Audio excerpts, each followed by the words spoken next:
Okay, this is initial setup for mapping either in augmented reality or the image mapping. Getting set up and starting the job outright is crucial, makes all the difference in the world. First off, I like to set the reel in a central location. We want to set it down flat. It'll work upright, but it's a little more accurate if you set it down flat. I walk all the tubing out to my farthest location and come back. That way you don't end up dragging the reel across the ground if you need to pull more tubing out of it. Now when we connect everything to the monopod, we've got this Velcro that connects the tubing right down here. So it helps make it a one-hand operation, so you're not pulling against the display itself as you're walking. Of course, the magnet connects that. I've got a magnet connected to the phone, so this makes everything a nice one-hand operation. It makes it so much easier when you're mapping and you've got one hand free to do whatever you want.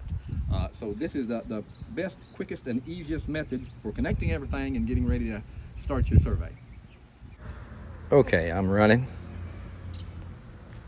I gotta lose this. I gotta bring this up. I'm gonna start that again. Okay, we are starting the app. Want to make sure the app is connected to the level. Wiggle things around just a little bit. Make sure you're getting whatever you're seeing on the level, you're seeing in the app. I'm going to zero the level out because I like to start with a 0. Now we're going into image mapping and choose an image. Anything that's in your photo library you have access to. I shot a drone earlier when the sun came over a cloud. Now I'm standing right here at this location. What we're going to do is put the crosshairs exactly where I am, and we're going to hit the little pencil in the ruler, and that'll drop our first reading in. I was in a 1/16 of an inch. That's close enough. I'm not going to worry about that. We're going to move to the top of the hill now.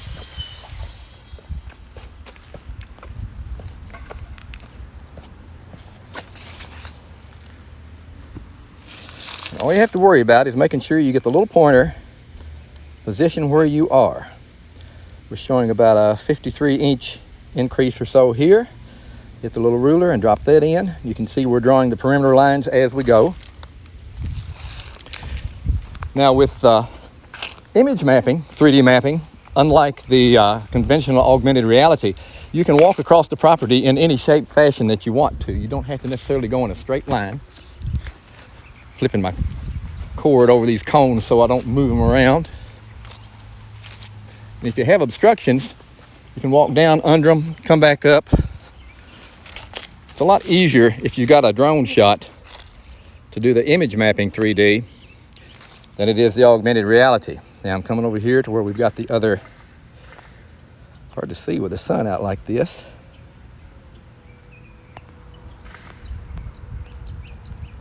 There's my other cone. We're settling in at about a little over 74 inches.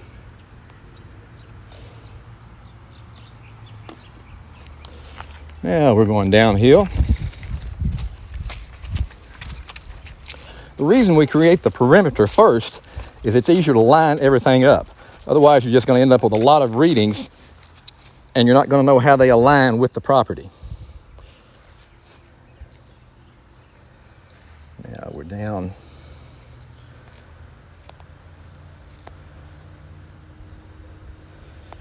to this cone. We drop downhill here about 13.5 inches or so. Now we're coming back up to the edge of the front porch.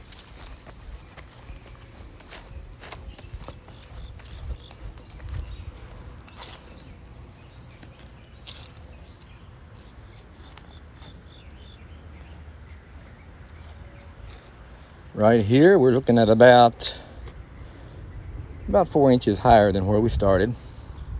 Drop the reading in there. Now I'm going to close the perimeter. This will take this line back to our original starting line.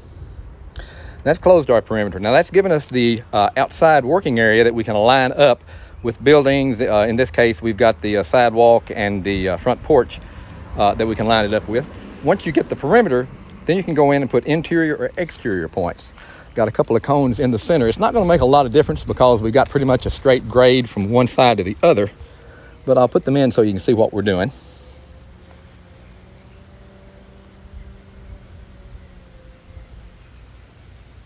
There's our first interior point there. Now you won't see the perimeter line that we had going between points now, but the app still knows the location of these. And of course we're dropping the height then, so the levels are giving us the height. There's our next one. Now, with image mapping, we need to give it one reference point between 2 points on the property. In other words, it needs to know how far 50 foot or some known distance is. That way it scales everything. So what we're going to do is, actually I'm going to change the text first and put this in black so we'll see a difference. I'm going to go to the front porch here.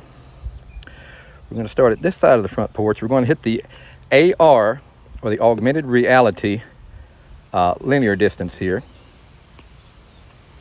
Now we're going to put our first point in. The level's got to look at the surface to know where we are. It's dropped our point in there. Now it's measuring the distance across this front porch.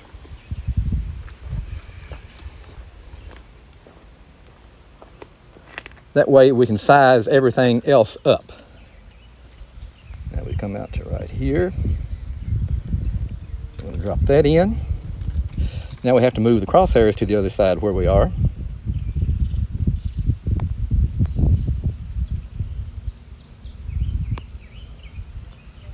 And we have 356 inches. I actually measured this with a tape measure, and it was 358 inches. So we're very close on that end.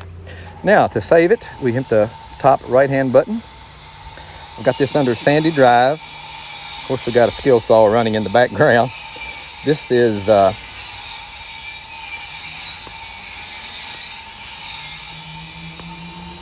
going to name this iOS Map 1 and save it. And that's our first image map. You can see how quick and easy that is. It's a very fast process. Okay, now that we've saved the data, we're going to go into View Readings. Pull it back up. We stored it here in the Sandy Drive iOS Map 1. We're going to email this just like you would email anything from your phone. I'm sending this to the laptop with my UVision design program.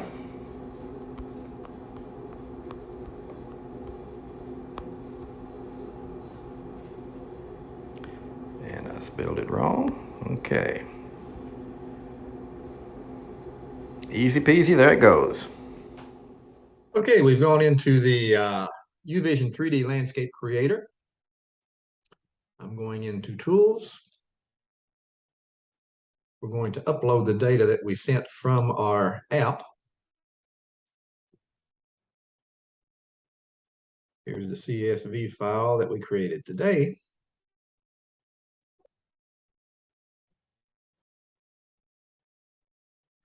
Might want to double check your defaults. This should be the way the program's set up. And that easy, we have created a topo map. Now to put all of these readings into proper perspective, we can drop overlay actually an image, a photograph. Picture import wizard. Want to go into the overlay.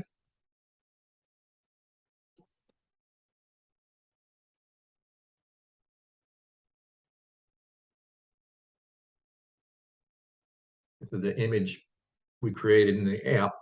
Actually, we put a drone image into the app and overlaid all of our readings over the top of it.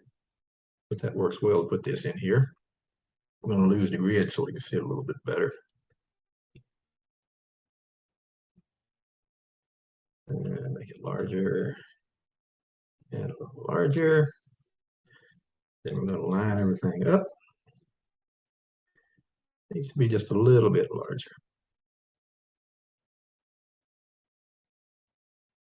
That's getting pretty close right there. We can tweak this and get it closer if we want, but you can see this is a fast, easy process. You've got all of your ground readings, your height measurements, and the topo lines in here. You can make this white, light, or yellow, make it a little easier to see. We're dropping from our initial starting point here, which was 1/16 of an inch, basically 0, 53 inches over here, 74. We dropped down to 35 and 28 here in the middle. 4 inches here. It went up just a little bit, and then we dropped down to 13 inches over here.